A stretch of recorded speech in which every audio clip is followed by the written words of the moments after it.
Shalom à vous, chers frères et sœurs du monde entier.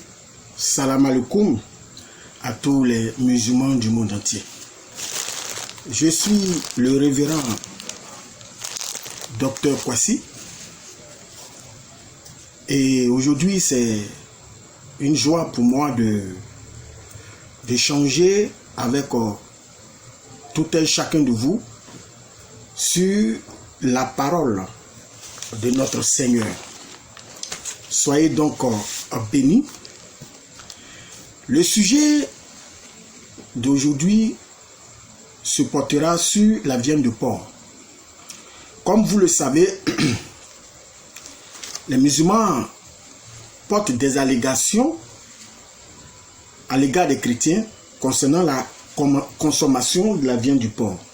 Aujourd'hui, nous allons réfléchir en quelques minutes sur ce sujet et nous allons fouiller dans le Coran et dans la Bible afin d'élucider bien cette question. Alors, d'abord, d'entrée de jeu, je vais lire d'abord un verset coranique pour introduire donc la question, ou si vous voulez, le sujet. Alors, comme nous le savons, dans la sourate 3 que je prends maintenant, le verset 93, nous constatons que le Coran, lui-même dans cette sourate 3, verset 93, dit que toute nourriture était licite aux enfants d'Israël. C'est par la suite, pour punir les enfants d'Israël, que Dieu va donc interdire aux enfants d'Israël certains repas ou certaines nourritures. Permettez-moi de faire la lecture. Sourate 3, verset 93. Toute nourriture était licite aux enfants d'Israël, sauf celle qu'Israël lui-même s'est interdit. Avant que ne descendît la Torah, dis-leur, apportez la Torah et lisez-la, si ce que vous dites est vrai. Donc nous voyons ici que dans cette sourate, le Coran lui-même affirme que toute nourriture était licite aux enfants d'Israël. Quand on dit toute nourriture, c'est y compris la viande de porc. Toutes ces nourritures-là étaient licites aux enfants d'Israël. Sauf celle qu'Israël lui-même s'est interdit. Et quelle est la nourriture qu'Israël lui-même s'est interdit? Permettez-moi de lire dans Genèse 32, le verset 32. C'est pourquoi, jusqu'à ce jour, les enfants d'Israël ne mangent point le tendon qui est en l'emboîture de la hanche, car Dieu frappa Jacob en l'emboîture de la hanche au tendon. Comme nous venons d'apprécier ce verset, nous nous rendons compte que ce qu'Israël s'était lui-même interdit, c'était la viande collée aux os, ce qu'on appelle les tendons ou les nerfs sciatiques. Et par la suite, les fils d'Israël, c'est-à-dire de Jacob, de même vont suivre cette voie-là.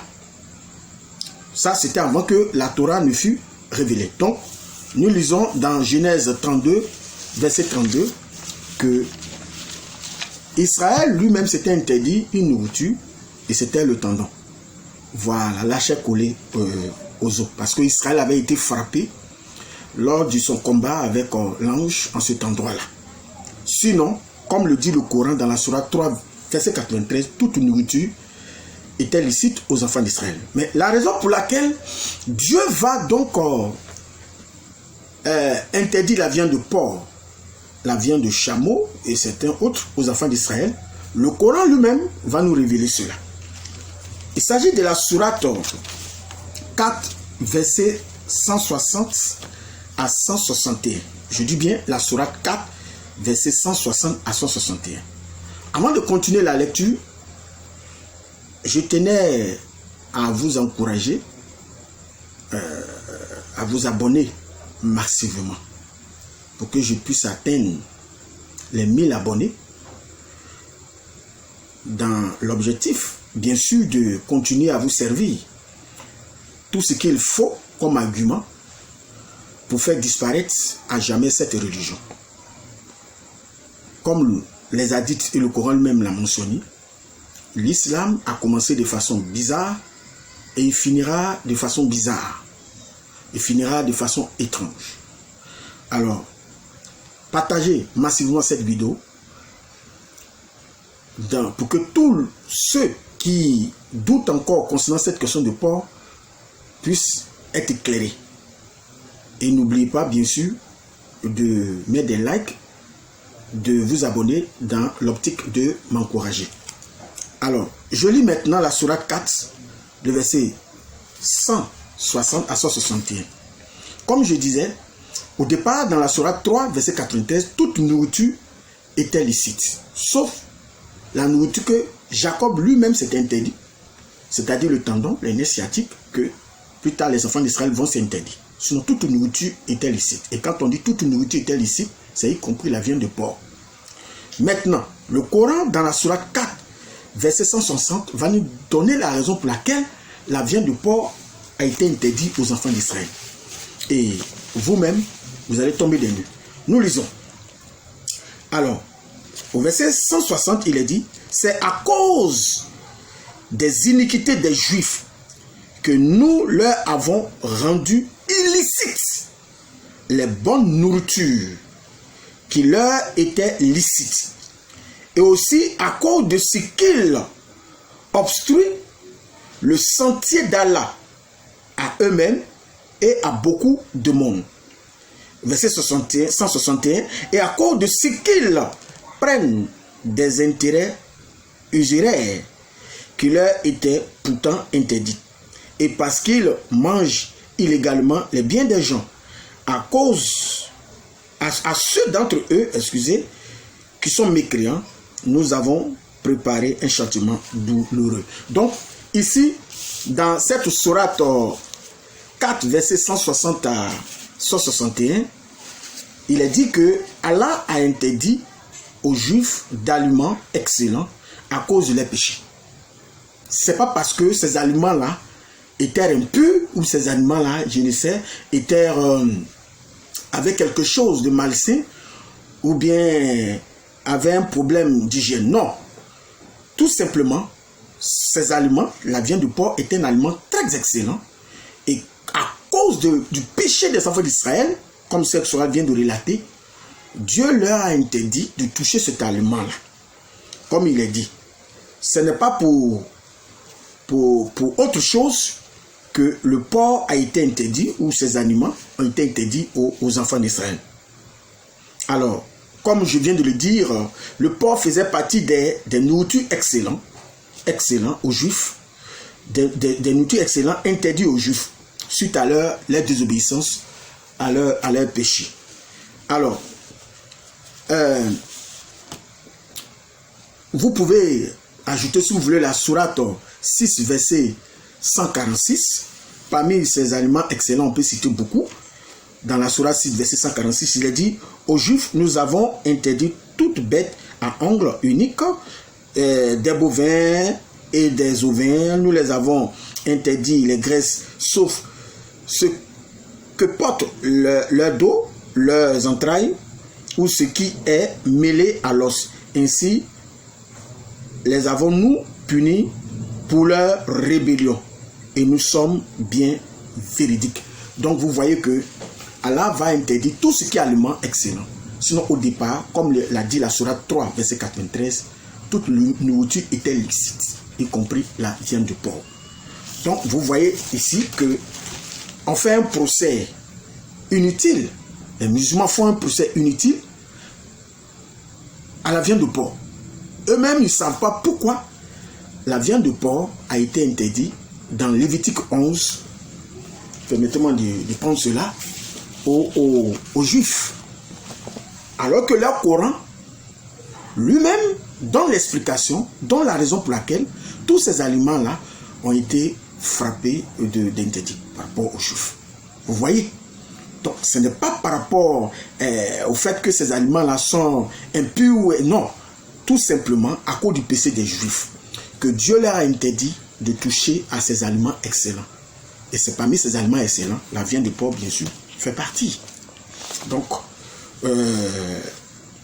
les musulmans disent que tous les animaux sont susceptibles de transmettre, la viande de porc est susceptible de transmettre des bactéries, certaines maladies mortelles, etc. Mais laissez-moi vous dire que tous les animaux sont susceptibles de transmettre les bactéries potentiellement mortelles.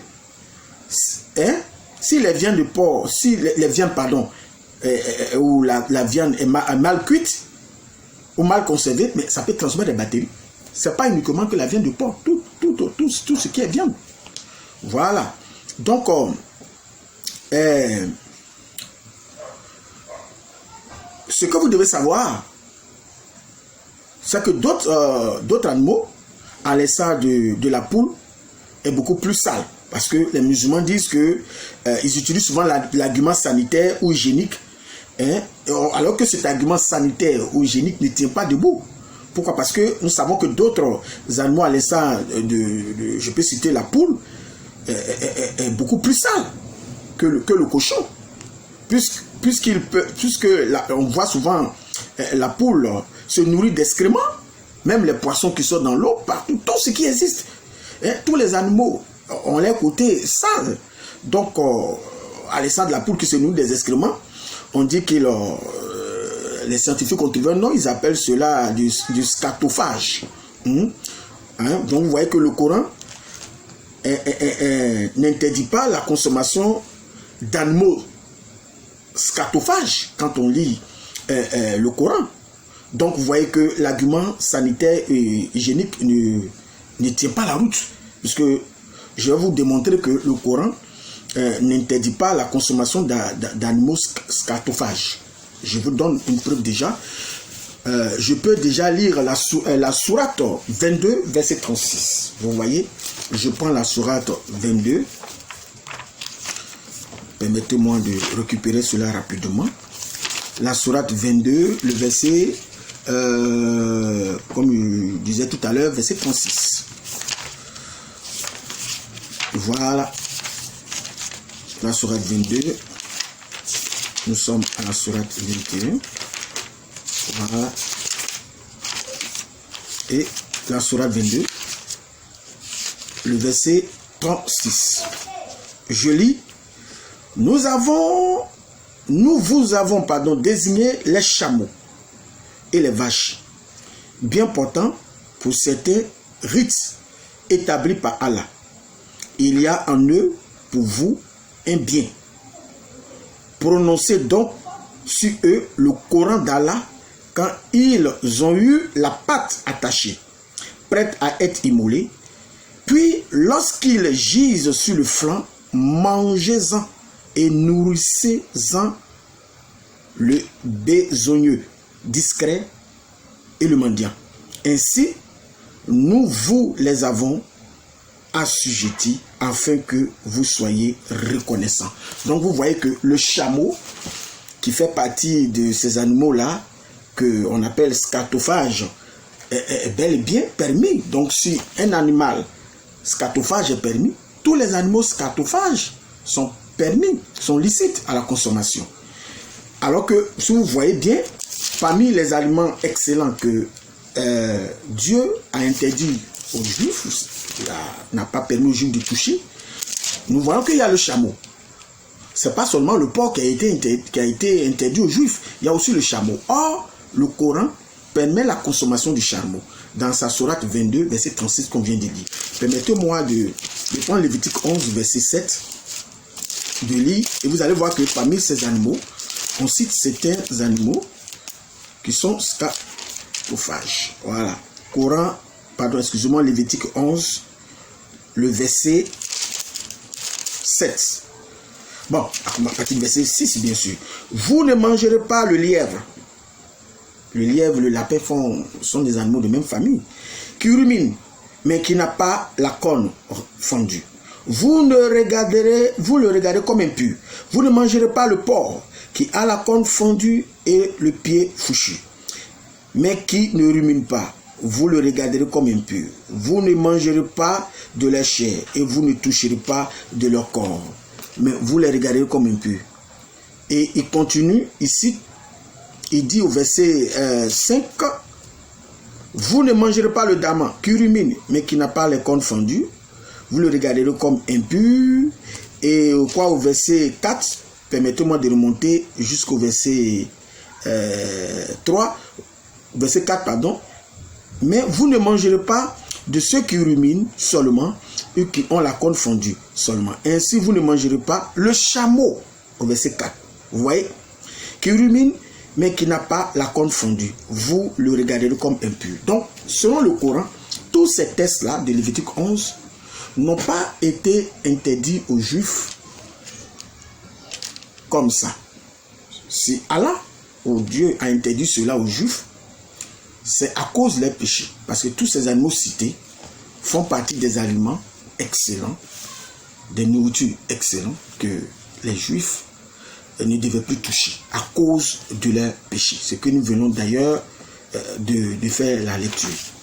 Alors, lorsque nous prenons par exemple quelques hadiths tels que Bukhari numéro 2572, on raconte une histoire. Anas raconte, nous avons chassé un lapin à Mar al-Zaran et les gens ont couru après lui, mais étaient épuisés.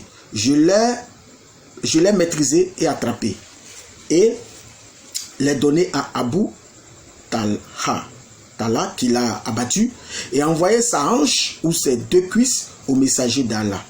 Le narrateur confirme qu'il a envoyé 2 cuisses. Le prophète a accepté cela. Le sous-narrateur a demandé à Anas, le prophète a-t-il mangé, c'est-à-dire la viande de lapin? Anas a répondu, il n'en a mangé. Alors que nous voyons que dans les Lévitiques, cela a été interdit. Mais pourquoi le prophète a-t-il mangé cela si ces animaux n'étaient pas dignes d'être consommés? Vous voyez? Je continue à lire Sahih Bukhari numéro 2485. Rafi bin Radij a rapporté, nous avons l'habitude d'offrir la prière du Ars avec le prophète, et abattre un chameau dont la viande serait divisée en 10 parties. Nous mangions la viande cuite avant le coucher du soleil. Donc vous voyez que Lévitique a cité tous ces animaux, mais dans le Coran, la viande de chameau, etc., de lapin a été consommée par le prophète Mohammed. Alors, comme le Coran l'a assez bien dit, la raison pour laquelle ces aliments-là, excellents, ou cette nourriture excellente a été interdite aux Juifs, c'était à cause de leur péché. Voilà. C'est pour cela que lorsqu'on pousse le raisonnement plus loin dans le Talmud, dans le Al-Ara, Talmud Al-Ara, volume 3, nous voyons Rabbi Chaim Ibn Atta qui dit ceci sur Lévitique 11, verset 7. Il dit, pourquoi le porc s'appelle-t-il Razi? Parce qu'il reviendra un jour pour devenir admissible. C'est-à-dire que le porc retrouvera son statut pré-sinaïtique de source de viande autorisée. C'est dans le Al-Ara, volume 3, l'un des commentaires de Rabbi Chaim Ibn Atta. C'est lui qui nous a produit ce son. Alors, est-ce que vous savez très bien que la viande de porc est utilisée souvent de façon médicale dans la médecine? Par exemple, l'insuline, la viande de porc est utilisée dans le médicament de l'insuline, dans le traitement du diabète. Et nous avons l'héparine dans son intestin pour fabriquer un anticoagulant ou même sa peau, on peut utiliser la peau du porc comme un substitut cutané, excusez-moi, et pour les grains brûlés. Donc vous voyez que la viande de porc est beaucoup utilisée dans les médicaments, en médecine. Vous voyez, quand on n'y sait pas, il faut garder le silence. Il ne faut pas raconter n'importe quoi. Tous ces musulmans qui disent qu'ils ne mangent pas la viande de porc, ils ont mangé plusieurs fois la viande de porc sans s'en rendre compte. D'autres ont mangé volontairement, la grande majorité. Ici en Côte d'Ivoire, tous les musulmans que nous voyons, ils mangent de la viande de porc. Mais ils nous chantent tous les jours que cette viande est impure. Alors, il y a autre chose. On voit que quel médicament, par exemple, contient la viande du porc. Nous avons la gélatine de porc. C'est utilisé également présent dans les médicaments tels que les vaccins Proquat, Varivax, Zostavas, Fluence Tetra, et celui qui est obligatoire et permet de lutter contre la rougeole, les oreillons et la rubéole. Vous voyez. Même la viande de porc est utilisée dans les dentifrices. Hein, la plupart des dentifrices que nous utilisons pour nous brosser contiennent de la viande de porc. Nous avons la pâte Signal, hein, Sanogil, etc. Donc, dire que la viande de porc est un aliment sale, un aliment qui n'est pas autorisé, c'est déverser son ignorance. Alors, si la viande de porc a été interdite, puisque ça fait partie des aliments qui ont été interdits aux enfants d'Israël à cause de leurs péchés, mais nous, les chrétiens, nous sommes détachés de tout cela. Et nous avons vu l'un des grands maîtres, un rabbin, qui a dit ici que la viande de porc, ou le porc est appelé le rasi, parce qu'il reviendra un jour pour devenir licite, admissible. C'est ce que a dit ce rabbin. Prenons le dernier texte dans 1 Timothée 4, verset 1. Nous, les chrétiens, on n'a pas de problème avec cela. Les musulmans, certains vont aller prendre le livre d'Ésaïe 66 pour nous raconter des histoires d'hommes debout, pour nous dire ceux qui vont en enfer, selon Ésaïe 66, c'est ceux qui vont consommer la viande de porc. Vous prenez des textes que vous ne maîtrisez pas.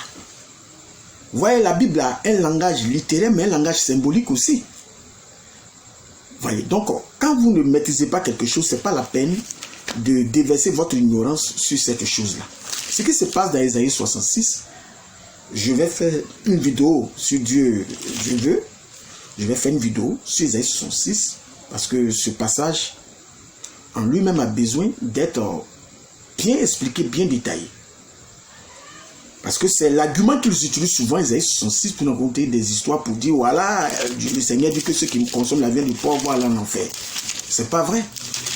Il faut connaître le langage dans lequel utiliser la viande du porc. Est-ce que vous savez très bien que dans les symboliques, souvent, les nations païennes sont symbolisées par les animaux? Est-ce que vous savez cela? Les nations païennes, par moment, sont symbolisées par les animaux. Comprenez? Alors, donc, dire que, comme on a vu dans Ésaïe 66, que tous ceux qui consomment la viande de porc vont aller en enfer, donc ça veut dire qu'ils vont en enfer. Mais il faut chercher à savoir qu'est-ce que cette expression veut dire. Il ne faut pas prendre cela comme ça, au pied de la lettre.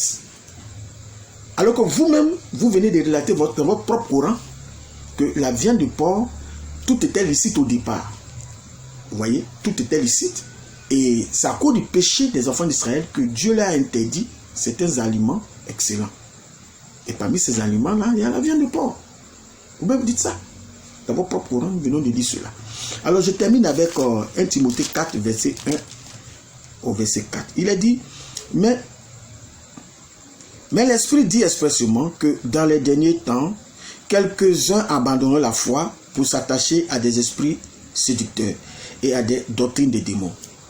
Par l'hypocrisie de faux docteurs portant la marque de la flétrissure dans leur propre conscience, prescrivant de ne pas se marier et de s'abstenir d'aliments que Dieu a créés pour qu'ils soient pris avec action de grâce par ceux qui sont fidèles et qui ont connu la vérité.